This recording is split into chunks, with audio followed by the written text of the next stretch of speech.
Hello मेरे प्यारे विद्यार्थियों, मैं महेंद्र आपके अपने channel free knowledge by Mahendra sir पर स्वागत करता हूं। आज मैं क्लास 12th मैथ का दूसरा वीडियो लेकर आ चुका हूं, जिसमें आज हम चर्चा करेंगे संबंध एवं फलनों के प्रकार के बारे में। तो ध्यान दीजिए, और इसके बाद वाली जो वीडियो होगी इसमें हम आपको इम्पोर्टेंट क्वेश्चन करवाएंगे जो आपके बोर्ड पेपर में पूछे जाएंगे। तो संबंध एवं फलनों के प्रकार की हम चर्चा आज करने जा रहे हैं। सबसे पहले हम पढ़ेंगे संबंधों के प्रकार को।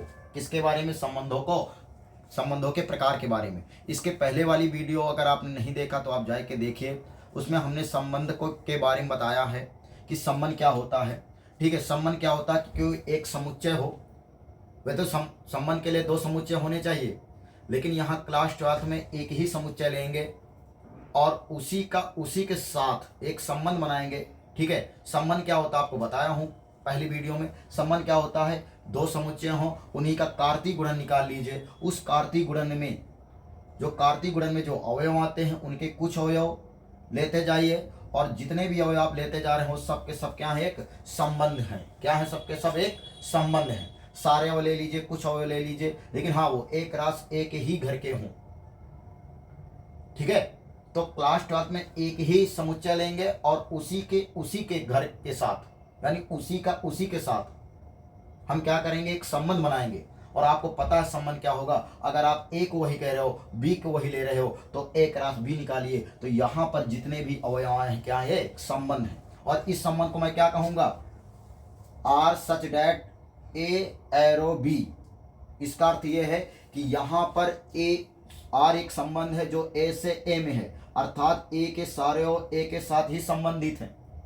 ठीक है, तो संबंधित हैं, तो यहाँ पर ये क्या है? एक संबंध ही तो है। एक रास ए आपने निकाल लिया, दिए गए समुच्चय ए के साथ आप सारे संबंधों को पता करना चाहते हो तो आप क्रॉस निकाल लिया। अब यहाँ पर आप सारे अवयव लिख दो तो एक संबंध है, या कुछ अवयव लिख दो। तो यहाँ पर देखिए, यहाँ पर जो संबंध हमने लिखा कुछ विशेष विधि तरीके से लिखा, इसलिए यहाँ पर कुछ प्रकार बन जाएंगे। ठीक है, हमने देखो यहाँ पर सारे अवयव को उठाया है, और यहाँ देखिए कुछ इस प्रकार उठाया है कि स्वयं का स्वयं के साथ उठाया हूँ, इसलिए अभी देखना इनके नामकरण करेंगे। ठीक है, आपको एक समुच्चय देंगे और उसका एक समुच्चय देंगे और आपसे पूछेंगे, हम एक विशेष प्रकार का एक समुच्चय देकर आपसे एक विशेष प्रकार के संबंध लिख देंगे और उसके बारे में पूछेंगे कि यह कैसा संबंध है। तो समुच्चय ए देकर एक विशेष प्रकार का संबंध लिख देंगे और आपसे पूछेंगे कैसा संबंध है। ठीक है, तो यहाँ देखो एक विशेष प्रकार से लिखा कि नहीं लिखा। देखिए यहाँ कर देखा जाए तो ए का ए के स्वयं सारे अवयव संबंधित है, और यहाँ स्वयं है और कुछ अतिरिक्त भी अवयव हैं। और यहाँ देखा जाए 2,1, 1,2, 3,3, यहाँ भी कुछ विशेष विधि से इसको लिखा गया। यहाँ पर देखिए इसको भी कुछ विशेष विधि से लिखा गया और इसको भी कुछ विशेष तरीके से लिखा गया। इसलिए यहाँ पर संबंधों के प्रकार को पढ़ेंगे, क्योंकि आपको पता है एक रास ए से कितने संबंध बनते हैं? बहुत से बन सकते हैं। समुच्चय ए का ए के साथ अगर मैं संबंध बनाऊं तो बहुत सारे बन सकते हैं, और उन्हीं सारे समुच्चयों को सारे संबंधों को हम पढ़ेंगे कि किस संबंध को हम क्या कहेंगे, किस प्रकार के संबंध को किस तरह लिखा जाए। ठीक है, तो उसे हम क्या कहेंगे। ठीक है, तो आप सबसे पहले हम बात करेंगे रिक्त संबंध की। किसकी बात करूंगा मैं? रिक्त संबंध की। रिक्त संबंध, ध्यान दीजिए, रिक्त संबंध की मैं बात करूंगा। रिक्त संबंध क्या होता है? आराम से समझेंगे। रिक्त संबंध होता है यदि मान लो आपके पास कोई एक समुच्चय दिया गया है। ठीक है, कोई एक समुच्चय दिया गया है और आपको एक ऐसा संबंध दे दिया गया है, एक ऐसा संबंध दे दिया गया है। ठीक है, जैसे मान लो आपको समुच्चय ए दिया गया है।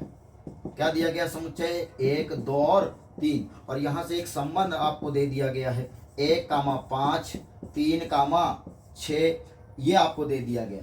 तो यहां पर देखो, क्या यहां पर जो ए का एक से क्या कोई संबंध यहां पर कोई है?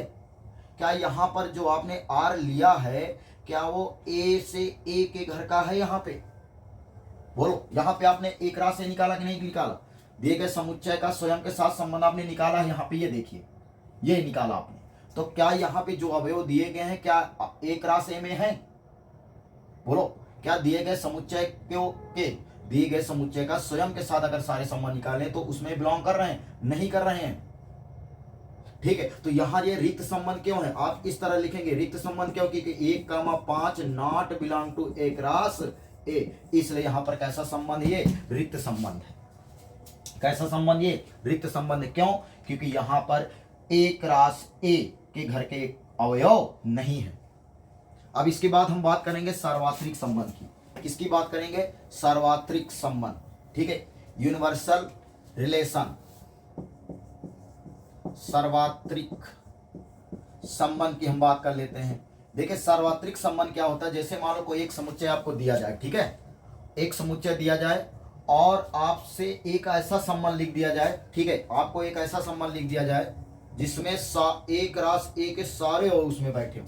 कोई एक समुच्चय दिया जाए, ठीक है, जैसे मान लो आपको एक समुच्चय, हम वही ले लेते हैं एग्जांपल के लिए, 1, 2, 3, ठीक है, और आपको हम आर लिख दे रहा हूँ, यहाँ पर आर लिख दे रहा हूँ, 1, 1, 1, 2, 1, 3, 2, 1, 2, 2, 2, 2, 3, 3, 1, 3, 2 और 3, 3।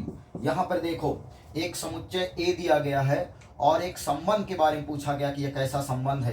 तो ये आपका जो संबंध है ये सार्वत्रिक संबंध है। क्यों? सुन लीजिए, सार्वत्रिक संबंध की परिभाषा सुनिए। यदि कोई समुच्चय ए दिया जाए और ए का एक क्रॉस, आप उसका क्रॉस प्रोडक्ट निकाल लीजिए, आप क्रॉस निकाल लीजिए, कार्तीय गुणन निकाल लीजिए। अगर सारे अवयव उसमें बैठे हों एक राशि के, समुच्चय ए के साथ, समुच्चय ए का ए के साथ कार्तीय गुणन निकाल लीजिए, और यदि उस आर में लिखे मिल जाए सारे अवयव, तो हम ऐसे संबंध को क्या कहेंगे? सार्वत्रिक संबंध कहेंगे। देखो यहाँ पर एक राशि ए निकालिए, ये है, और हमने इसके बारे में पूछा है कैसा संबंध है दिए गए समुच्चय के अकॉर्डिंग। तो अगर मैं इसके बारे में पूछा तो ध्यान दीजिए, यहाँ पर सारे अवयव मिल रहे हैं कि नहीं? एक राशि ए के, कोई भी अवयव छूट रहा है बोलो? एक राशि ए के सारे अवयव यहाँ पर छप गए हैं। तो ऐसे संबंध को हम इस विशेष प्रकार का संबंध, क्योंकि यहाँ पर सारे अवयव को लिख लिया मैंने एक राशि के, देखे समुच्चय ए का ए के साथ जो संबंध बना है उनके सारे अवयव को मैंने लिख लिया है, तो ऐसे संबंध को हम क्या कहेंगे बोलो? सार्वत्रिक संबंध कहेंगे। क्या कहेंगे? सार्वत्रिक संबंध। चलिए इसके बाद हम बात करते हैं तत्समक संबंध की। किसकी बात करूंगा मैं? तत्समक संबंध की। देखिए तत्समक संबंध, तत्समक संबंध की मैं बात कर रहा हूं। देखिए तत्समक संबंध क्या होता? आइडेंटिटी रिलेशन, आइडेंटिटी रिलेशन की बात कर रहा हूं मैं। देखिए आइडेंटिटी रिलेशन क्या होता है, आराम से समझेंगे, सारी बात समझ में आ जाएंगी, ठीक है। जैसे मान लो एक समुच्चय दिया गया है 1, 2 और इसमें एक संबंध बनाया गया है are such that A to A में, ठीक है, ए से ए में एक संबंध बनाया गया है, अर्थात एक रास ए, ये सारे संबंध है, ठीक है। तो यहाँ ए का ए के साथ एक संबंध बनाया गया है और हमने एक अपने हिसाब से एक एग्जांपल मैंने ले लिया कोई आर, ठीक है, ए से ए में एक संबंध हमने ले लिया, हमने इस प्रकार लिख दिया 1, 1, 2, 2 और 3, 3। यहाँ पे देखो एक विशेषता है कि नहीं, यहाँ पर जो हमने आर लिखा है एक राशि ए के घर से वही अवयव उठाया हूं जो स्वयं से संबंधित हों और कोई अतिरिक्त नहीं आया यहाँ पे। वैसे आपको पता है एक समुच्चय दिया गया है और इसी के साथ संबंधों की मैं बात करूं तो ये सारे संबंध है ये, लेकिन मैं यहाँ पर जो लिख रहा हूं ना वो एक राशि ए के सारे अवयव नहीं लिख रहा हूं, एक राशि ए के कुछ विशेष प्रकार के अवयव को यहाँ उठा के मैंने रखा, वो अवयव रखा जो स्वयं के साथ संबंध हो, कोई अतिरिक्त यहाँ नहीं है। तो ऐसे संबंध को हम क्या कहेंगे? तत्समक संबंध कहेंगे। यदि समुच्चय ए दिया गया हो समुच्चय ए दिया गया हो, उसका एक संबंध बनाया गया हो, उसके अवयव से एक संबंध बनाया गया हो और इस प्रकार बनाया गया हो कि स्वयं सारे अवयव बैठे हो और कोई अतिरिक्त अवयव ना बैठा हो, तो ऐसे संबंध को हम क्या कहेंगे? तत्समक संबंध। क्या कहेंगे? तत्समक संबंध कहेंगे। इसको रब करते हैं। इसके बाद हम बात करेंगे समतुल्य संबंध की, समतुल्य संबंध की। ध्यान दीजिए, समतुल्य संबंध। समतुल्य संबंध क्या होता है? समतुल्य संबंध रिफ्लेक्टिव रिलेशन बोलते हैं इंग्लिश में। तो यहाँ रिफ्लेक्सिव रिलेशन क्या होता है? जैसे मान लो आपको कोई एक समुच्चय दिया गया है 1, 2, 3, ठीक है, और एक संबंध बनाया गया है आर सच दैट ए से ए, यानी ए से में एक संबंध बनाया गया है, यानी ए का ए के ही अवयव के साथ एक संबंध बनाया गया है, जो कि आपको पता है ये लिखे हैं, ये सारे संबंध हैं, ठीक। ए का ए के साथ सारे संबंध यहां से बनेंगे और मैंने यहां पर लिख दिया, ये देखो ठीक है। तो अब यहाँ पर एक समुच्चय दिया गया है और उसी समुच्चय के साथ सारे संबंधों को हम, ठीक है, लिख रहे हैं। और उन सारे संबंधों से हम एक ऐसा संबंध मैंने लिख दिया यहाँ पर, देखिए कैसे संबंध लिख दिया। तो ऐसे संबंध को हम क्या कहेंगे, तत्समक संबंध। थोड़ा समझ लेते पहले एग्जाम्पल, तो आपको थ्योरी बता रहे हैं। जैसे हमने लिख दिया 1,1, थोड़ा विशेष प्रकार से हमने लिखा। एक रास एक घर में गए, कुछ विशेष प्रकार से अवयव को लिखा। 2,2, 3,3 ये लिख दिया। और कुछ अतिरिक्त ले लेता हूं, 1,2, 3,2 ये लिख दिया। या मैंने और ऐसा भी लिख दिया 1,1, 1,2, 1,1, 2,2 और 3,3 ये लिख दिया। तो ध्यान दीजिए, इस समय हमने यहाँ पर विशेष प्रकार से एक रास एक के घर में गए और कुछ विशेष प्रकार से हमने यहाँ अवयव को लिखा। और देखिए यहाँ पर क्या हो रहा है कि जो ए से ए में जो हमने यहाँ पर एक समुच्चय दे दिया और इससे एक संबंध हमने पूछ लिया आपसे कि ये कैसा संबंध है। अवयव एक ही घरों, अवयव हमने एक समुच्चय दे दिया और इस अवयवों से, इनके अवयवों से एक संबंध मैंने बनाकर यहाँ लिखा और इसके बारे में आपसे पूछ रहा हूँ कि ये कैसा संबंध है। तो ये आपका सौतुल्य संबंध है। सौतुल्य संबंध सुन लीजिए क्या होता है। यदि दिए गए समुच्चय के प्रत्येक अवयव अपने स्वयं के अवयव से संबंधित हों और अतिरिक्त अवयव लिखे हो चलेगा, लेकिन यहाँ पर जितने भी अवयव यहाँ बैठे हैं 3 तक संख्या लिखी हैं और तीनों संख्या अपने स्वयं से संबंधित हो जाएं, ऐसे ही जोड़े आपको मिल जाएं, अतिरिक्त मिलेगा चलेगा और ना मिले तब भी चलेगा। तो ऐसे संबंध को हम क्या कहते हैं, सौतुल्य संबंध। इसके पहले मैंने तत्समक संबंध पढ़ा था। तत्समक संबंध में केवल ये शर्त थी, कोई अतिरिक्त ना हो, और इसमें अतिरिक्त हो भी और ना भी हो तब भी कैसा संबंध है, सौतुल्य। यानी दिए गए समुच्चय के जितने भी अवयव यहाँ पे लिखे हैं सब के सब स्वयं यहाँ पर लिखे मिल जाएं, ठीक है। तो ऐसे संबंध को हम क्या कहेंगे, सौतुल्य संबंध कहेंगे। जैसे यहाँ 4, अगर 4 तक होता तो यहाँ 4,4 भी होना चाहिए, ठीक है। तो ए के जितने भी अवयव हों उनका स्वयं का स्वयं सारे मिल जाए और अतिरिक्त भी लिखे हो चलेगा, ठीक है। तो ऐसे संबंध को क्या कहेंगे हम, सौतुल्य संबंध। आगे हम बात करते हैं सौतुल्य संबंध के बाद सममित संबंध। कैसा संबंध, सममित संबंध। सममित संबंध, देखिए सममित संबंध क्या होता है। जैसे मान लो हमने एक कोई समुच्चय आपको दे दिया 1,2,3, 1,2,3। देखिए सममित संबंध में क्या करते हैं, दिए गए समुच्चय के कोई 2 अवयव उठाते हैं, क्रम से कोई 2 अवयव उठाते हैं, स्टार्टिंग से 20 से आप कुछ भी उठा लीजिए, कोई 2 अवयव उठाते हैं और उस अवयवों से कुछ एक ऐसा संबंध आपका बना हुआ है। जैसे लिखा हुआ है 1,2 और 2,1 लिखा हुआ है, इस तरह लिखा हुआ है 2,1 और उसका उल्टा भी लिखा हो, तो ऐसे संबंध को हम क्या कहेंगे, बोलो जल्दी। ऐसे संबंध को हम क्या कहेंगे, सममित संबंध। सममित संबंध क्या होता है, जैसे मान लो हमने कोई 2 संख्या ले लिया और 1,2 लिखा हो तो 2,1 भी लिखा हो, ठीक है। जैसे मैं 2 और 3 लेता तो 2, 3 लिखा होता और 3, 2 भी लिखा होता। तो ऐसे संबंध को हम क्या कहेंगे, सममित संबंध। यानी कोई अगर 2 संख्या लिखी है तो उसका उल्टा भी होना चाहिए, ठीक है। जैसे एक एग्जांपल और ले रहा हूं, 1,2, 2,1। जैसे किसी लड़के ने ये ले लिया 2, 3, तो 3, 2 भी होना चाहिए, 2, 2, 1, 1 और 3, 3।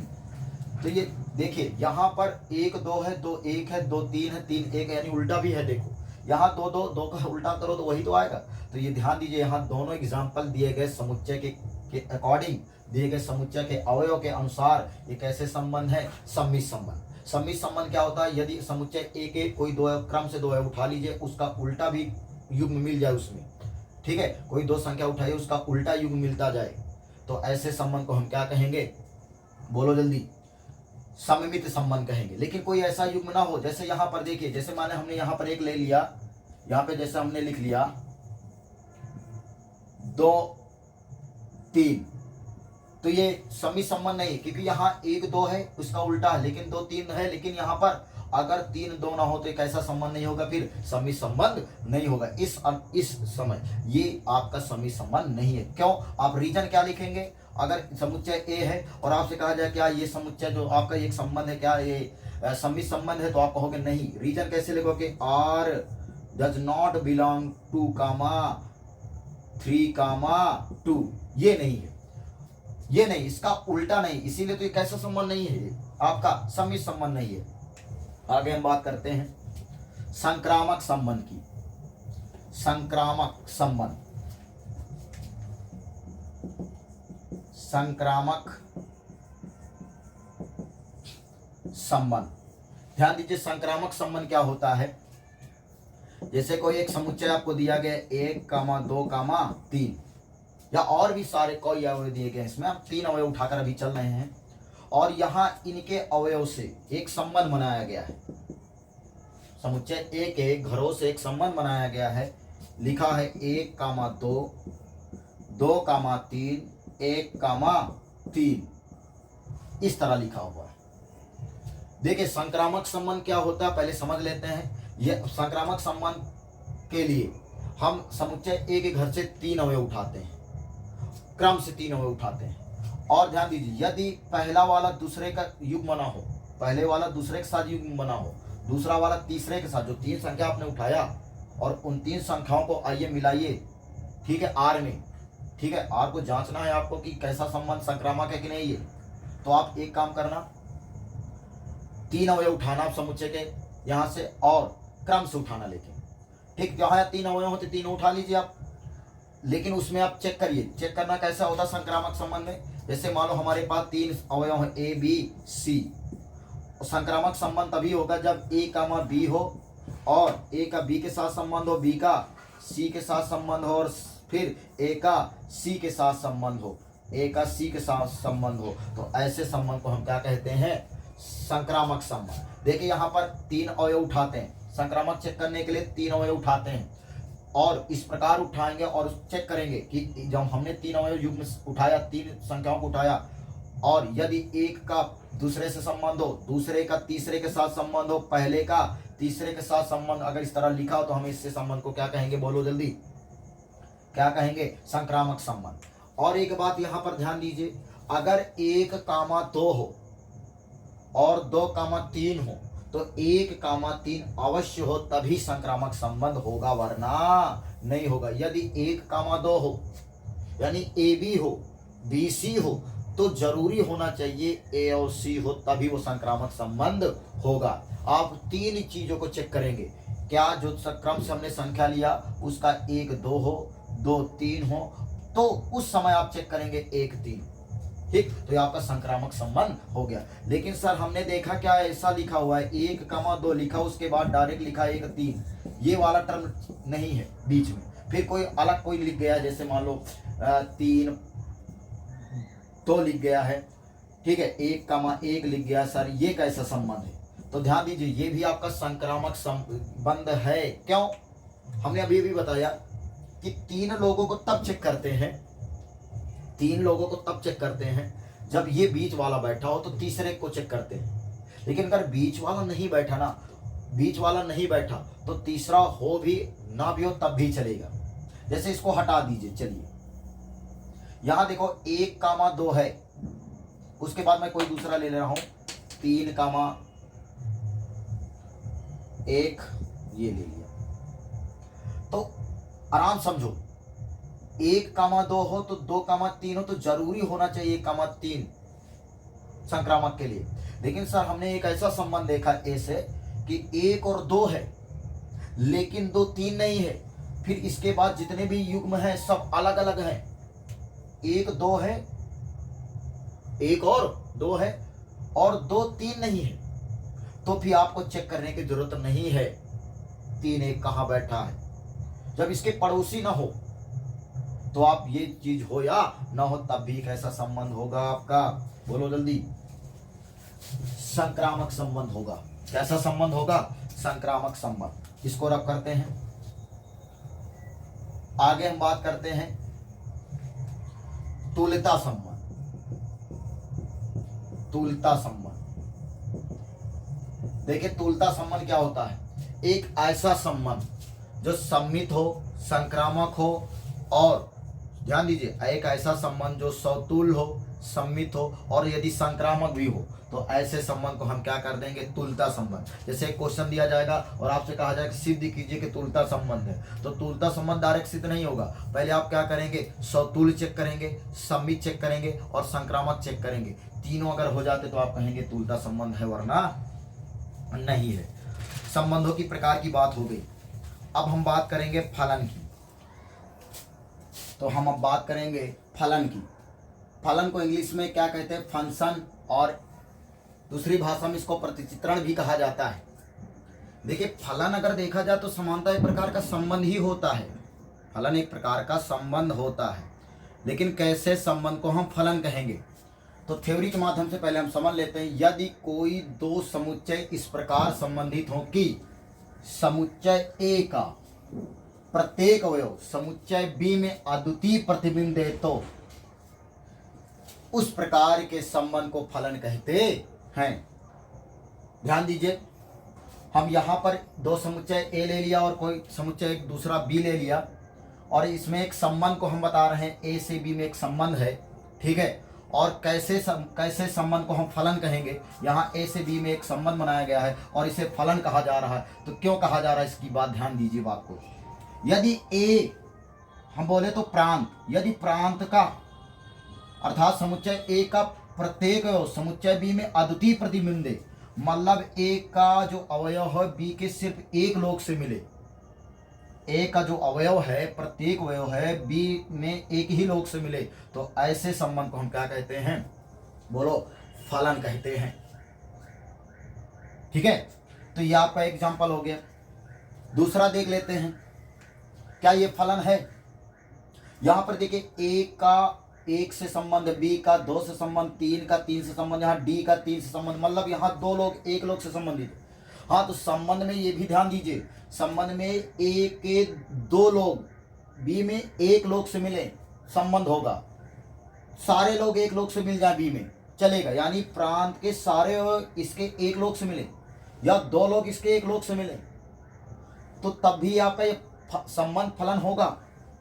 लेकिन अगर इधर का एक अवयव यानी प्रांत का एक अवयव सह प्रांत में दो प्रतिबिंब दे दे, प्रांत का कोई एक अवयव सह प्रांत में दो प्रतिबिंब दे दे, अर्थात दो लोगों से मिले, तो ऐसे संबंध को हम फलन नहीं कहेंगे। ध्यान दीजिए फिर से, अगर इधर का एक अवयव इधर के दो लोगों से मिल जाए तो ऐसे संबंध को हम फलन नहीं कहेंगे। तो अब हम बात करेंगे फलनों के प्रकार की। फलनों के प्रकार की,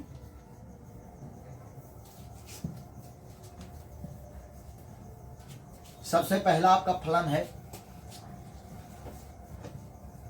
एकाएकी फलन।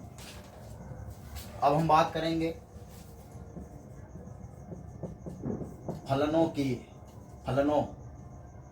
के प्रकार। नंबर एक हम बात करेंगे एकाएकी फलन। एकाएकी फलन, ठीक है, इसको क्या बोलते हैं, ऑन फंक्शन।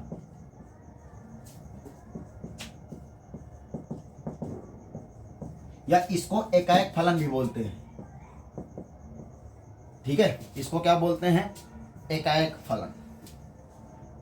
एकाएक फलन, एकाएक फलन, इंजेक्टिव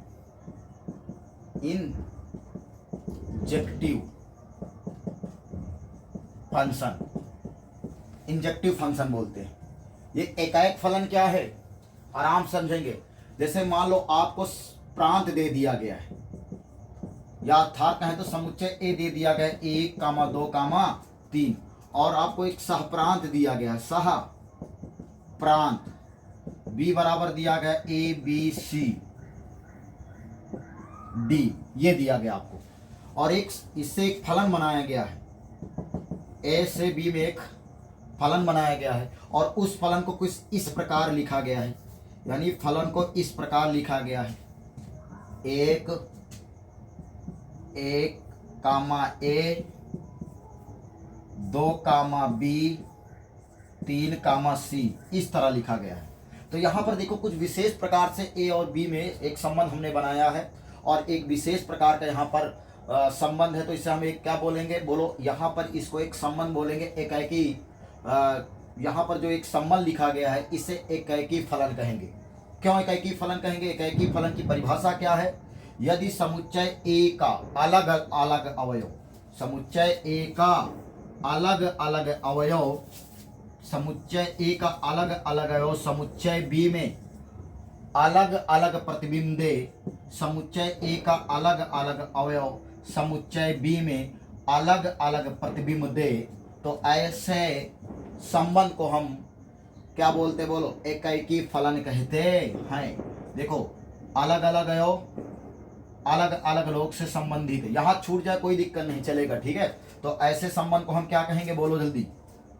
या मान लो हम यहाँ पर ये लेकर चल रहे हैं, एक एग्जांपल और ले लेते हैं। जैसे हम ए में ले लेते हैं अवयव ए बी सी डी, और बी में ले लेते हैं 1 2 3 4। इधर देखिए ये सारे के सारे अवयव क्या हैं, अलग अलग अवयव, यानी प्रांत के अलग अलग अवयव सह प्रांत में अलग अलग प्रतिबिंब दे, तो ऐसे फलन को, ऐसे फलन को हम क्या बोलेंगे, एकाएकी फलन बोलते हैं, ठीक है। तो यहाँ पर देखिए ए अलग प्रतिबिंब दे रहा 1 और बी 2 दे रहा, अलग प्रतिबिंब दे रहा है, और यहाँ सी आपका अलग दे रहा है, और यहाँ देखिए डी भी आपका अलग प्रतिबिंब दे रहा है। यहाँ पे जितने भी अवयव हैं आपके अलग अलग प्रतिबिंब दे रहे हैं। तो यदि ए के अलग अलग प्रतिबिंब बी में अलग अलग प्रतिबिंब दे, तो ऐसे संबंध को हम क्या कहते हैं, एकाएकी फलन कहते हैं। अब हम बात करेंगे एकाएकी फलन की बात, बहु एकाएकी फलन की बात कर लेता हूं। बहु एकाएकी फलन क्या है? देखिए अगर बहु एकाएकी फलन की अगर मैं बात करूं तो यही समझ लेता हूं। अगली हेडिंग डालिए आप लोग, बहु एकाएकी फलन। बहु एकाएकी फलन क्या है? बहु एकाएकी फलन को इंग्लिश में बोलते हैं many one function, many one function, many one function. देखिए बहु एकाएकी फलन क्या होता है? जैसे मान लो हमारे पास कोई दो समुच्चय दिए गए हैं ए और बी, कोई दो सेट दिए गए हैं ए और बी, और उसमें से एक हमने एक संबंध बनाया है, और उस संबंध में कुछ इस प्रकार बनाया है कि ए के सारे अवयव, ध्यान दीजिए, ए के सारे अवयव बी में एक ही लोग से मिले, बी में एक ही लोग से मिले, या ए के कोई दो अवयव बी में एक ही प्रतिबिंब दे दें। दूसरी भाषा में समझें, यदि प्रांत के कोई दो अवयव या दो से अधिक अवयव, प्रांत के दो अवयव या दो से अधिक अवयव सह प्रांत में एक ही प्रतिबिंब दें, तो ऐसे संबंध को हम बहु एकाएकी फलन कहते हैं। जैसे एक एग्जांपल मैं लिख रहा हूं, यहाँ पे ए और ये आपका बी है, यहाँ पर 1 2 हमने प्रांत में अवयव ले लिया ए बी सी डी, और सह प्रांत में अवयव ले लिया 1 2 3 4 और 5। ध्यान दीजिए यहाँ पे बहु एकाएकी फलन किसे कहेंगे? यदि ए का कोई दो अवयव, ए का कोई दो अवयव, ए बोले तो प्रांत का कोई दो अवयव या दो से अधिक अवयव सह प्रांत में एक ही प्रतिबिंब दें, तो हम ऐसे संबंध को क्या कहते हैं?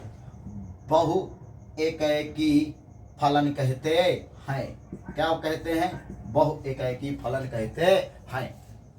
तो आपका ये बहु एकाएकी फलन है। कैसा फलन है ये? बहु एकाएकी फलन। क्यों? क्योंकि यहाँ प्रांत के कोई दो अवयव, तीन भी अवयव अगर एक प्रतिबिंब देते, यहाँ कोई भी अगर दो अवयव, केवल अगर दो अवयव एक ही प्रतिबिंब दे रहे हैं सह प्रांत में, तो ऐसे संबंध को हम क्या बोलते, बोलो जल्दी, बहु एकाएकी फलन कहते हैं।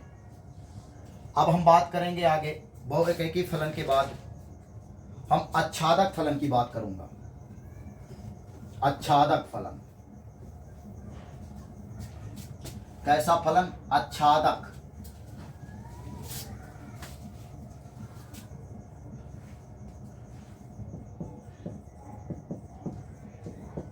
आच्छादक फलन, onto function. Onto function क्या है? ध्यान दीजिए, ऑन टू फंक्शन। देखिए ऑनटू फंक्शन क्या होता है, इसमें उल्टा देखा जाएगा। क्या देखा जाएगा? उल्टा। क्या उल्टा सर? यदि मान लो आपके पास कोई समुच्चय ए है और समुच्चय बी है और इससे एक संबंध बनाया गया है, इस तरह देखिए तीर रेख विधि से 1 2 3 4 ए बी सी डी।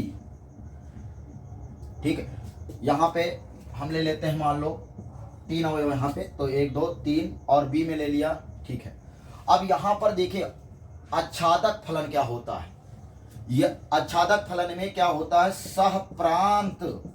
सहप्रांत के अलग अलग अवयव, सहप्रांत के अलग अलग अवयव, जितने भी अवयव हैं वो प्रांत में कुछ ना कुछ प्रतिबिंब दें। तो यहां पर एक अवयव और बढ़ा लेते हैं, मान लो 4 कर लेते हैं, तो यहां पर 4 हो जाएगा। यह आपका क्या है? प्रांत। देखिए अगर सहप्रांत के सारे अवयव अगर प्रांत में कुछ ना कुछ प्रतिबिंब दे रहे हैं, तभी हम उसे क्या कहेंगे? आच्छादक फलन। यानी प्रांत के सारे अवयव सहप्रांत में कुछ ना कुछ प्रतिबिंब, सहप्रांत के सारे अवयव प्रांत में कुछ ना कुछ प्रतिबिंब दें, तो ऐसे संबंध को हम क्या कहेंगे? आच्छादक फलन। सहप्रांत के सारे अवयव कोई छूटने न पाए, सहप्रांत के सारे अवयव अगर प्रांत में कुछ ना कुछ प्रतिबिंब दे रहे हैं, तो ऐसे फलन को हम क्या कहते हैं? आच्छादक फलन कहते हैं। आगे बढ़ते हैं, अब हम बात करेंगे अंतःक्षेपी फलन। अंतःक्षेपी फलन